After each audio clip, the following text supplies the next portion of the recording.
नाज़रीन, हमें ज्वाइन किया है एयर मार्शल रिटायर्ड जनाब साजिद हबीब साहब ने। थैंक यू वेरी मच जनाब एयर मार्शल साहब। हजूर, एक ख़बर आ रही है और वो ये है कि B-2 बॉम्बर जो है जो इस रीजन में लाए थे वो ईरान ने, वो हालांकि स्टेल्थ है, और स्टेल्थ नाज़रीन आप बताते चलें कि आमतौर पर उसको कहते हैं कि जिससे कोई किसी रेडार में नहीं आता, मगर चाइना ने उसे स्पॉट कर लिया है।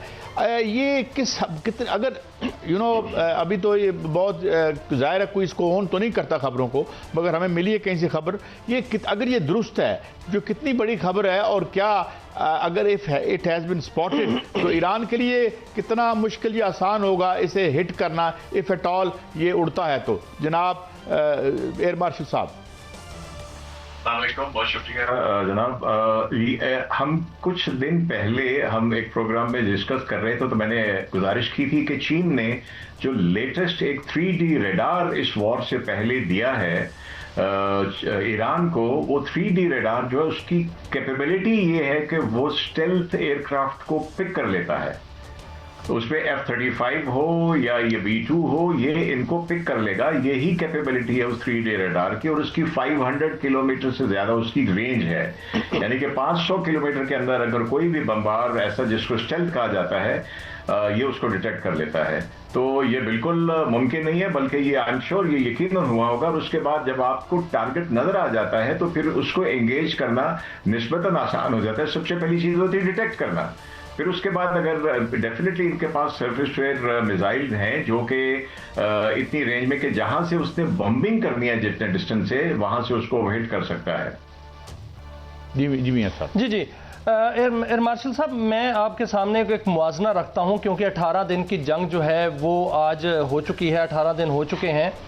ईरान और जो इजराइल और अमेरिका, इसका मुआजना मैं आपके सामने रखता हूं, आपके से इसकी रहनुमाई चाहूंगा कि 28 फरवरी को जब ईरान पर हमला किया गया तो उस वक्त से लेकर अब तक जो है 18 रोज में 7000 मकामात पर बमबारी हो चुकी है ईरान के अंदर, और उसमें 1500 से जायद जो है वो अफराद शहीद हो चुके हैं, क़यादत शहीद हो चुकी है। अभी भी एक खबर इजरायली दे रहे हैं कि अली लारीजानी जो है उनको या तो जख्मी कर दिया गया है या उनको शहीद कर दिया गया है। तेल के ज़खायर पर जो है बम बरसाए गए हैं, बच्चियों के स्कूल पर बम बरसाए गए हैं, नेवी तबाह कर दी गई है, ये दावा किया गया, फिजाइया तबाह कर दी गई है, ये दावा किया गया।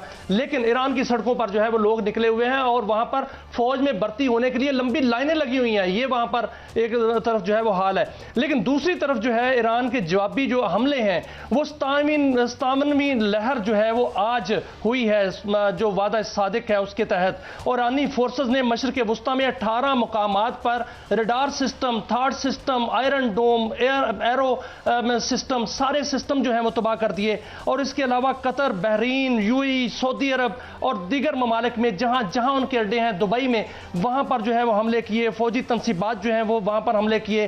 5th जो नेवल फ्लीट है उसको तबाह करने का दावा किया गया, 7 जहाज गिराने का दावा किया गया, एयर जो फ्यूल टैंकर्स हैं वो गिराने का दावा किया गया, अमरीकी बहरी बेड़े अब्राहम लिंकन को जो है वो नुकसान पहुंचाने का दावा किया गया। और ये जो जितने भी दावे हैं, इसके अलावा इजराइल की बात कर ली जाए तो तेल अबीब है, अरबेल है, उनकी हाइफा बंदरगाह है, बिन गोरियन एयरपोर्ट है, शनबैत जो है उनका इंटेलिजेंस हेडक्वार्टर, वो जो मिलिट्री हेडक्वार्टर है, सीदौत उनकी सीदौत मीका न्यूक्लियर डाटा सेंटर जो है वो है, या नेतन्याहू का घर है, या उसका जो है वो दफ्तर है, सब कुछ उसको जो है वो तबाह किया गया है। कितनी बड़ी मुआवजा एक तो मैं सामने आपके रखा है, कितनी बड़ी कामयाबी है ईरान की और कितनी बड़ी शिकस्त है अमेरिका और इसराइल की। आपके मुआवजे में जो दूसरा पार्ट है वो ही पहले पार्ट का जवाब है। अगर ट्रंप कहता है कि सारी नेवी तबाह कर दी है, 50 जहाज तबाह कर दिए, सारे मिसाइल तबाह कर दिए, सारा न्यूक्लियर तबाह कर दिया, सारी क़यादत तबाह कर दी है, तो ये 57वीं लहर जिसमें नए नाम का एक नया मिसाइल सिजील जो है वो फायर हो रहा है और इसराइल के ऊपर तबाही मची हुई है, मिलिट्री टारगेट्स के ऊपर मची है, गल्फ में अमरीकी जो अड्डे हैं उनके ऊपर तबाही मची हुई है। तो फिर वही कहां से आपने ईरान का सारा कुछ तबाह कर दिया। अगर कर दिया है जो आप कमांड क्लेम कर रहे हैं, इसका मतलब है कि जो आपने सोचा था कि ये इतना करेंगे तो ईरान बिल्कुल जो है कदमों में आ गिरेगा, कैपिचुलेट हो जाएगा, आपके सारे अंदाजे धरे के धरे रह गए। ईरान ने डिसेंट्रलाइज करके जो मज़ाक डिफेंस क्रिएट किया है, और ये देखिए मैंने भी कुछ दिन पहले तक सिज्जील का नाम नहीं सुना हुआ था, लेकिन परसों से 57वीं लहर में सिज्जील इनके ऊपर बरस रहे हैं। तो ये बात तो सबसे पहले ये कि इससे भी ये साबित हो जाती है कि झूठ बोल रहे हैं, नुकसान दोनों तरफ से हुआ है, बेतहाशा हुआ है। बहुत से जैसे कहते हैं 5000 टारगेट्स के ऊपर इन्होंने बमबारी की है, लेकिन आप ये देखिए कि फेक किस्म की वीडियोस बार बार नेतन्याहू की दिखाई जा रही हैं, जिसको शायद अभी तक जहन्नम भी एक्सेप्ट करने को तैयार नहीं है। और दूसरी तरफ जब अल-कुद्स की रैली होती है तो ईरान के सदर खुद लाखों लोगों के साथ उसमें शरीक होते हैं, जिसको सारी दुनिया देखती है। तो मेरे ख्याल में इस मवाज़ने के अंदर ही जो झूठ किसका है वो छुपा हुआ है, वरना कौन रोक रहा है ट्रंप को ये कहने में कि सारे ऑब्जेक्टिव आपने अचीव कर लिए, तो अब आप पुल आउट कर ले, अपनी विक्ट्री डिक्लेयर कर दे, the main battle is over. अच्छा, ये फरमाइएगा, एक चीज़ थोड़ी तशना रहेगी। अभी आपने मेरे पहले जवाब के सवाल में हमें बहुत बड़ी खबर दी थी, और उसमें आपने कहा कि 500 किलोमीटर दूर से उसको डिटेक्ट कर सकते हैं, जो कि stealth top of the line है। तो क्या इज इट पॉसिबल, क्योंकि 500 इसका मतलब है आपके वो बहुत करीब आ गए हैं, तो किस हद तक आप उसको डिस्ट्रॉय करने की पॉसिबिलिटी रखते हैं अगर 500 किलोमीटर दूर से? क्योंकि ये जो एक रेडार तबाह हुआ अमेरिका का, वो तो 5000 दूर से वो डिटेक्ट कर लेता था। तो ये फासला काफ़ी है ये जानने के लिए, उस जहाज को हिट करने के लिए। जी बिल्कुल, एक पहली चीज होती है डिटेक्शन। अगर आप डिटेक्शन पे डिपेंड करता है कि आपके पास जमीन से फिजा में मार करने वाले मिसाइल जो है उनकी रेंज क्या है। तो अगर उसकी रेंज में आएंगे तो डेफिनेटली ये शूट डाउन होगा और गिराया जा सकता है। जिस तरह जो पहले इनके जो कुवैत के ऊपर गिराए थे, उसके ऊपर इन्होंने कहा कि फ्रेंडली फायर से, जो कि मानने वाली बात नहीं है कि फ्रेंडली फायर से जो है इनका इतना पुअर सिस्टम है अमेरिकियों का, आयरन डोम का, कि वो अपने तैयारों के इलेक्ट्रॉनिक सिग्नेचर को नहीं पहचानता। तो ये चीज तो पहले हम देख चुके हैं, लेकिन ये शायद शॉर्ट रेंज था। और जैसे ही इनको भिनक पड़ेगी, देखिए जब स्पॉट हो जाता है ना जो जहाज, उसको भी पता चल जाता है कि मेरे ऊपर किसी रेडार की जो रेज है आके गिरी हैं, और वो उसको भी पता चल जाता है कि मैं इस वक्त स्पॉट हो रहा हूं या लॉक हो रहा हूं।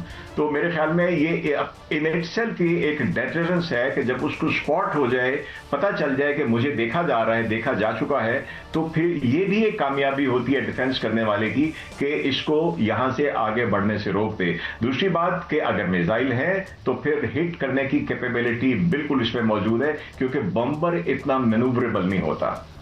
एयर मार्शल साहब, एक और दहशतगर्द गिरोह की बात कर लेते हैं, और वो अफगानिस्तान में है। अफगानिस्तान में तालिबान रजीम है जो कि दहशतगर्द गिरोह है। आलमी सतह पर उनको जो है वो दहशतगर्द गिरोह तकरीबन जो है वो मान लिया गया है। ऑपरेशन गज़ब हक उनके बारे में खिलाफ जो है वो जारी है, और 16 मार्च की शब को अफगानिस्तान में जो फितनतुल खारिज अफगान दहशतगर्द गिरोह और फितनतुल हिंदुस्तान के ठिकानों पर जो है वो बाकायदा तौर पर ताक कर निशाने लगाए गए। काबल में तकनीकी इंफ्रास्ट्रक्चर उनका तबाह कर दिया गया, असला गोदाम जो है वो तबाह कर दिया गया। नंगरहार में अफगान तालिबान के 4 फौजी जो मकामात हैं उनको निशाना बनाया गया। लॉजिस्टिक्स और असला डिपो जो है वो तबाह किए गए हैं। खैबर सेक्टर में उनकी एक चौकी जो है वो तबाह कर दी गई है, वो छोड़कर भाग गए हैं।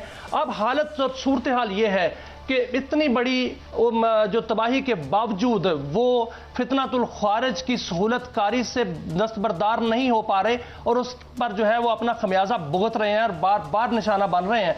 लेकिन चीन की तरफ जो है वो भाग रहे हैं और चीन से कह रहे हैं कि हमारी जो है वो बातचीत कराई जाए, हमारे मुज़ाकरात कराए जाएं, हमारी बस हो गई है। क्या पाकिस्तान को बात करनी चाहिए और किन शराइत पर करनी चाहिए? जब तक वो वाकई बरमला इजहार नहीं करते कि पाकिस्तान का जो एक पॉइंट एजेंडा है कि जो दहशतगर्द हैं उनको हमारे हवाले करो या उनको यहां से बिल्कुल अपनी मगरबी सरहद की तरफ ले जाओ, किसी की इन्फिल्ट्रेशन ना हो, ये जब तक वो बात क्लियर करके इंडिकेशन हमें मिल जाती है। देखिए अगर हम स्ट्राइक कर रहे हैं, इंटेलिजेंस हमारे पास भी आती है। बल्कि मैं ऐड ऑन करता चलूं कि अभी जो पाकिस्तान ने इनको कंधार के ऊपर परसों और अभी काबुल में जो इनका खास पे जो इनका टेक्निकल सपोर्ट सेटअप जिसको हिट किया है, वहां पे मेरी इत्तलात के मुताबिक कुछ इंडियन जो इनके टेक्निकल एक्सपर्ट हैं जो इनको गाइड करते थे, उनकी भी डेथ हुई है